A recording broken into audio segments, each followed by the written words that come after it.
We are from BSN Science Street and we will be presenting 5 climatic disease and its relationship towards the climate change. So sit back and relax.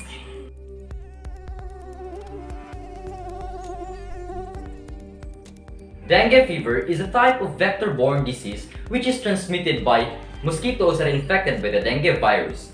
Dengue virus is a virus that originates from the Flaviviridae virus family. So the dengue virus causes this dengue fever, a type of viral disease which is caused by viral infection, meaning it originates from the virus. This type of disease has the following symptoms: high fever, which ranges from 38 degrees Celsius up to a soaring high of 41 degrees Celsius, which can last from up to 4 up to 7 days. Nausea and vomiting, body pain, rashes, muscle pain, joint pains, pains all over your body, pains behind your eyes, and dengue fever could even show symptoms of hemorrhages, such as blood in your urine, in your excretions.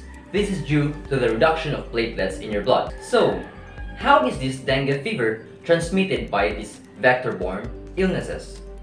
So first, we have the dengue mosquitoes which carries the dengue virus. Once they bit off a human, that human will be infected by the dengue virus, and eventually after a few days of incubation of the viral infection, symptoms will start showing. Once another mosquito that is not infected with the dengue virus beats off that person that is infected with the dengue virus, that mosquito can now be a transmitter of the dengue virus. And if that mosquito again bites another person, then it starts a chain reaction of the infection. It's widespread throughout the area. So, how is dengue being treated?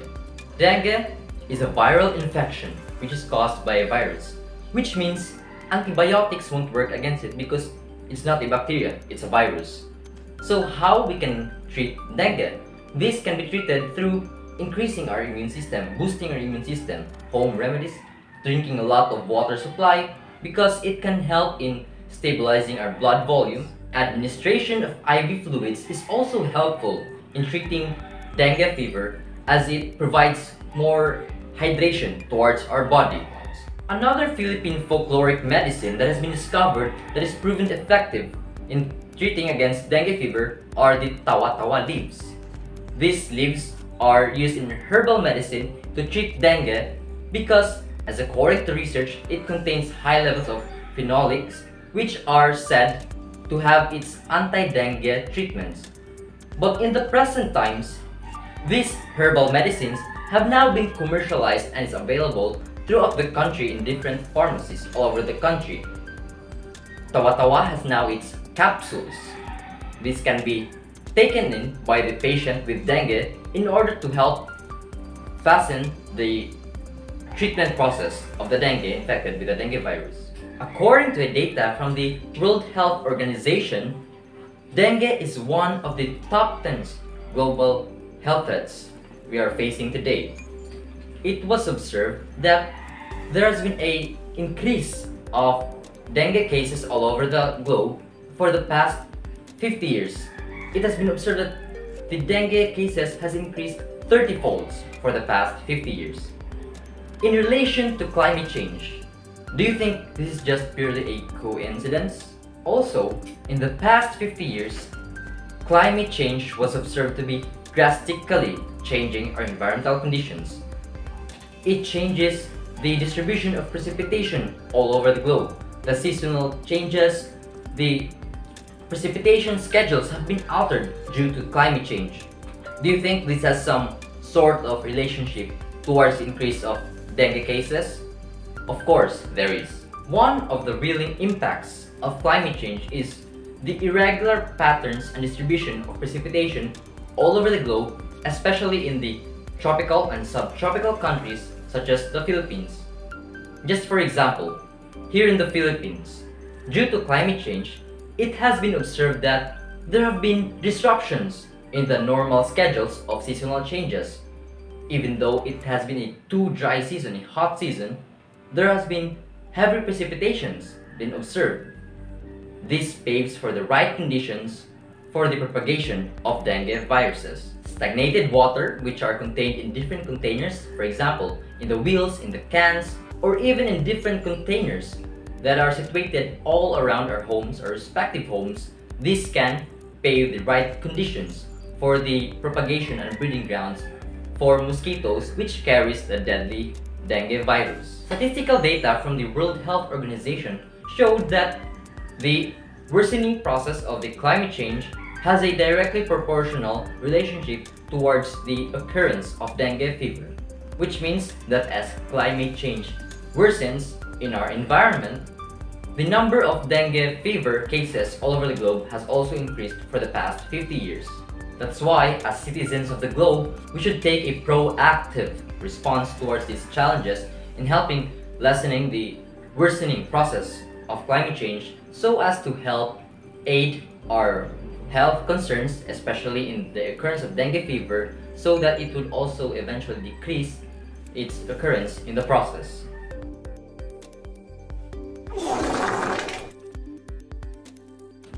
Several types of bacteria can enter your body through contaminated food or water that causes diarrhea. The increased temperature is associated with increased diarrheal disease because warmer temperatures can lead to increased proliferation of pathogen in food and water source. Diarrhea can be described as an abdominal increase in the frequency, volume, or liquidity of your stools. The condition usually lasts a few hours to a couple of days. Common bacteria that can cause diarrhea include Campylobacter, the E. coli, Salmonella, and the Shigella leak. Diarrhea may lead to dehydration and require the care of your doctor. Dehydration occurs when the body has lost too much fluid and electrolytes, the salts, potassium, and sodium. The signs and symptoms associated with diarrhea may include frequent loss, watery stools, abdominal cramps, abdominal pain, fever, bleeding, lightheadedness, or dizziness from dehydration. And the remedies for diarrhea can include the following. Drink plenty of liquids including water, broths, and juices. Avoid caffeine and alcohol. Add semi-solid and low-fiber foods gradually as your bowel movements return to normal. Avoid certain foods such as dairy products, fatty foods, high-fiber foods, or highly seasoned foods for a few days. As above, antidiarrheal medication, over-the-counter antidiarrheal medication such as loperamide. Most importantly, see a doctor for consultations.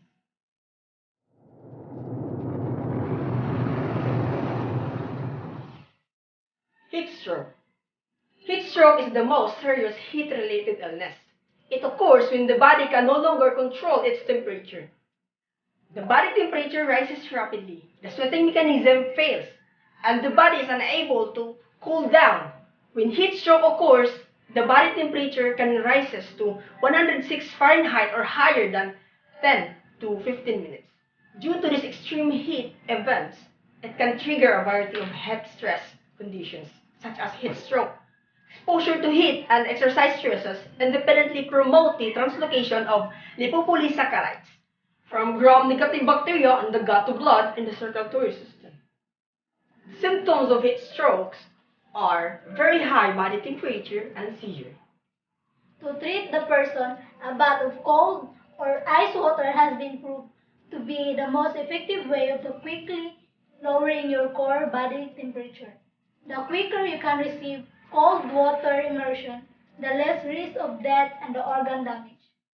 Place ice packs or a cold, wet towels on the neck and armpits. Cover the person with a cold damp sheet to decrease the temperature.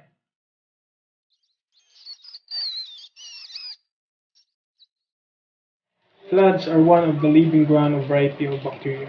One of those is leptospirosis. Ang mga simptomas ay lumalabas ng isang linggo, ang iba ay walang simptomas na kahit isa ang lumalabas. And here are the symptoms. High fever, chills, headache, and body pain, jaundice, vomiting or diarrhea, and skin rashes. Ang mga simptomas na ito ay hindi dapat binabaliwala. Kailangan magpakonsulta sa doktor at huwag mag-self-medicate. At kung maaari, huwag lumusong o iwasan ang paglalakad sa baha. At kung di maiwasan, agad na hugasan ng running water at ng sabon ang parte na nabasa ng baha. And here's a trivia about leptospirosis. Leptospirosis is what we call as zoonosis, or it is came from the animals. So one of the sources of this disease are from rats, mainly their urine.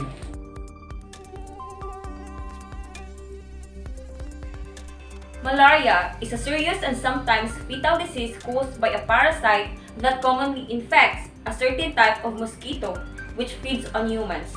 People who get malaria are typically very sick with high fevers, shaking chills, and flu-like illness. Malaria is caused by a single-celled parasite of the genus Plasmodium. The parasite is transmitted to humans most commonly through mosquito bites. How is malaria transmitted? Usually, people get malaria by being bitten by an infected female Anopheles mosquito. Only Anopheles mosquitoes can transmit malaria, and they must have been infected through a previous blood meal taken from an infected person. Relationship of malaria and climate change. An increase in temperature, rainfall, and humidity may cause a proliferation of the malaria-carrying mosquitoes in higher altitudes, resulting in an increase in malaria transmission in areas in which it was not reported earlier. Symptoms of malaria. It includes fever and flu-like illness, including shaking chills, headache, muscle aches, and tiredness. Nausea, vomiting, and diarrhea may also occur. Malaria may cause anemia because of the loss of red blood cells. There are several natural remedies to treat and prevent malaria that include ginger and etc. Ginger is the best natural remedy for treating malaria. Ginger boiled into a powerful decoction helps in boosting the immune system and speeds the recovery. The active ingredient in ginger, gingerol, and hydrocarbons are known for their anti-inflammatory and antibacterial effect in the body. Also, increasing protein intake is also one of the best things you can do for your health to recover from malaria. Protein is the building block of life. It is required by every cell and tissue to repair itself. So, consuming extra protein at this time may accelerate the recovery.